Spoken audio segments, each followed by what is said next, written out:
Fanny then awakens with her eyes turning black as she becomes possessed by Samedi, ordering Katie to give him gifts. When she refuses and orders him to leave Fanny's body, she falls on the floor and convulses as the demon dances.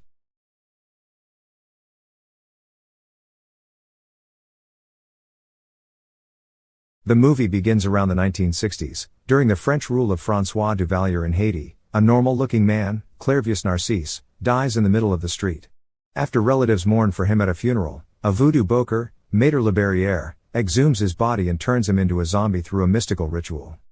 Along with a few other resurrected slaves, he gets tasked to maintain a sugar plantation in the dead of night.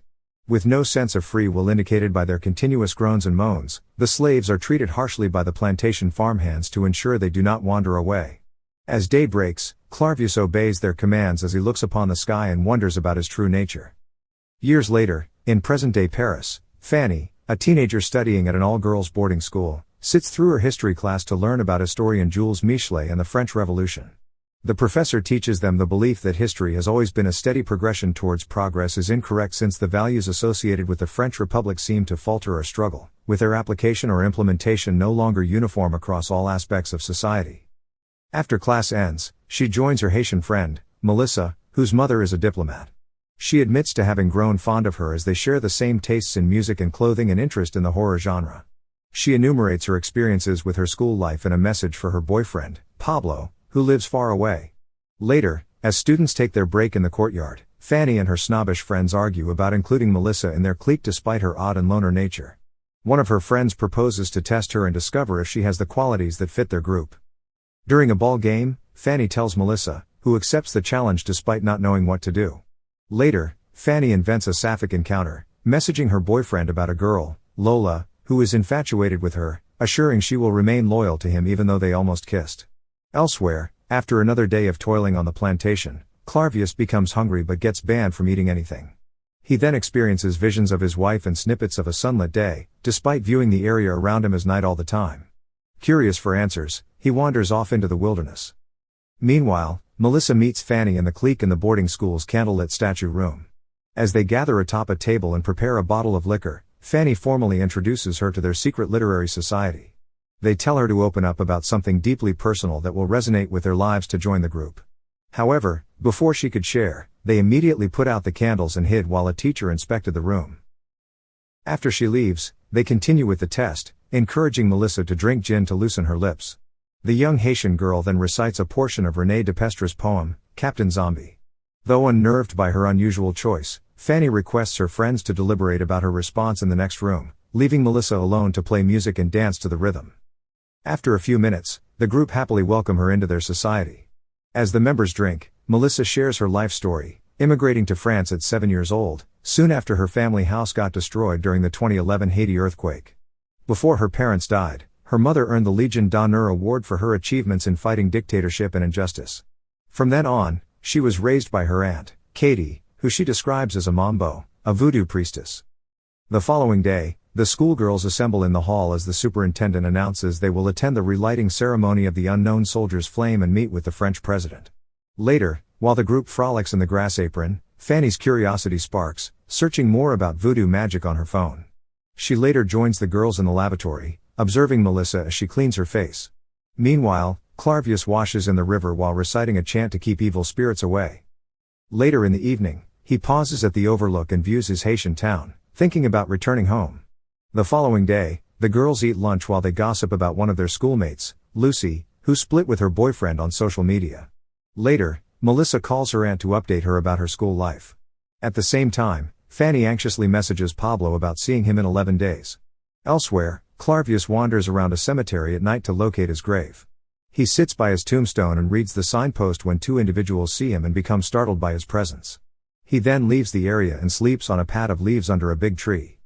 Simultaneously, Fanny, Melissa, and the girls return to the art room and plaster themselves with cosmetics as they sing to the tune of a French hip-hop song. Fanny starts dreaming about her summer break with a shirtless Pablo, dancing in the forest as she rides his motorbike and prepares to give him a blowjob. Melissa then jokes that she will eat her as she plays around the idea of zombies. The following day, Melissa presented her English report about her favorite singer, Rihanna, and her roots in the West Indies nation of Barbados. While this continues, one of the girls, Salome, gossips about hearing her making weird noises while sleeping, similar to a zombie. Meanwhile, Clarvius carefully walks on the town streets, unsure of his destination as he tries to avoid eye contact with the locals. He sees his wife going home and spies on her as she sleeps alone in her bedroom. The next day, at chemistry class, Salome curiously peeks at Melissa's pencil drawing of a woman while Fanny becomes heartbroken after Pablo breaks up with her a few days before the term ends when they are supposed to reunite. Later, the schoolgirls attend a choral practice for the song, Silent Night, while Fanny cries while singing. Visibly saddened, she leaves the group and breaks down outside the corridor. Elsewhere, Aunt Katie performs a voodoo ritual and tires out after the chanting. In the morning, she confides with her late sister at a wall of her portraits, reporting about Melissa's performance in school while wishing she becomes more attuned with her Haitian heritage. She tells her that she has fully arranged a voodoo ceremony in Haiti. However, the reason for its conception is still being determined. Later, during her spare time, she tutors a young French boy in history to earn money. After receiving a call from her hometown, she tells her sister their family house is being rebuilt and updates her on the condition of her relatives, including her son, Eddie. She calls Melissa after leaving the house to walk some dogs. She feels delighted about hearing her adjust to a circle of friends while reminding her to be proud of being a Haitian girl. Returning home, she calms her mind by smoking and listening to authentic Haitian music on the radio. Suddenly, Fanny rings her door, introducing herself as Melissa's classmate. Knowing what a mambo does, she oddly requests Aunt Katie to get rid of her sadness with black magic.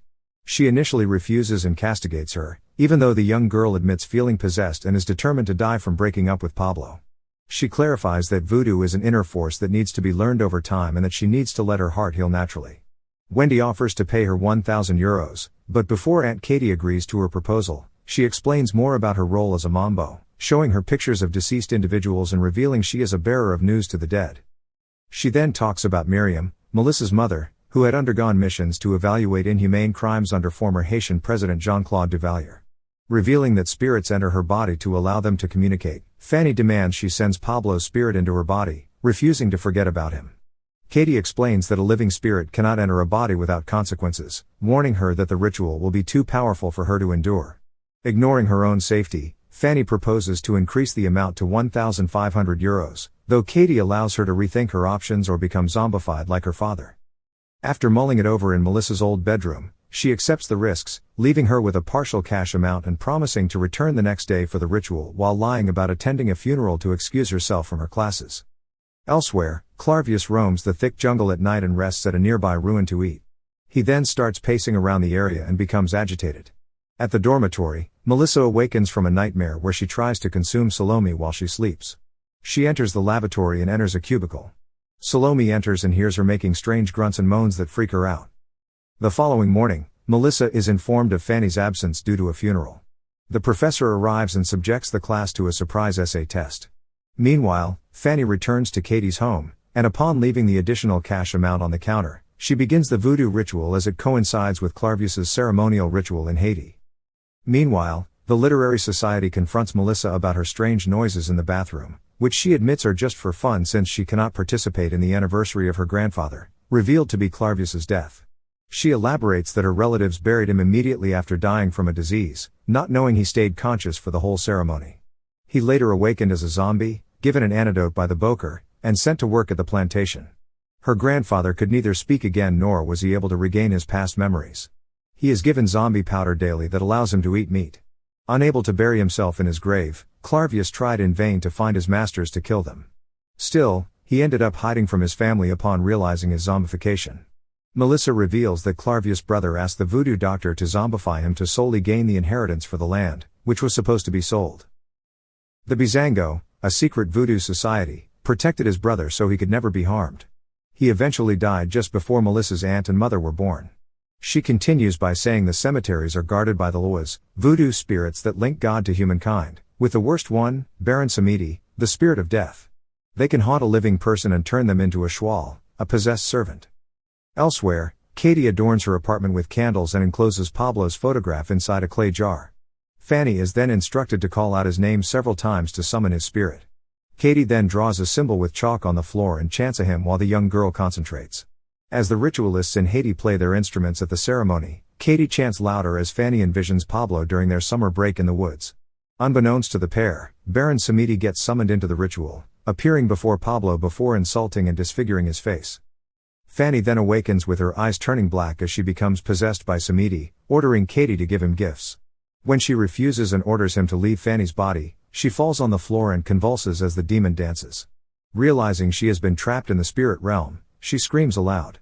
Elsewhere, Melissa finishes her story by claiming voodoo is a beautiful and powerful ancient practice to show that death and life are inseparable. Fanny then awakens to see Katie's lifeless body and returns to her dormitory to sleep. In the 1980s, it is revealed that Clarvius found the courage to reunite with his wife one sunny day. Instead of feeling surprised, she welcomes him back, relieved he is no longer a zombie slave. The movie ends at the present time when no one really knows how many zombies roam the streets of Haiti to this day. Thank you for watching. Subscribe for more videos like this to help the channel out. Have a nice day.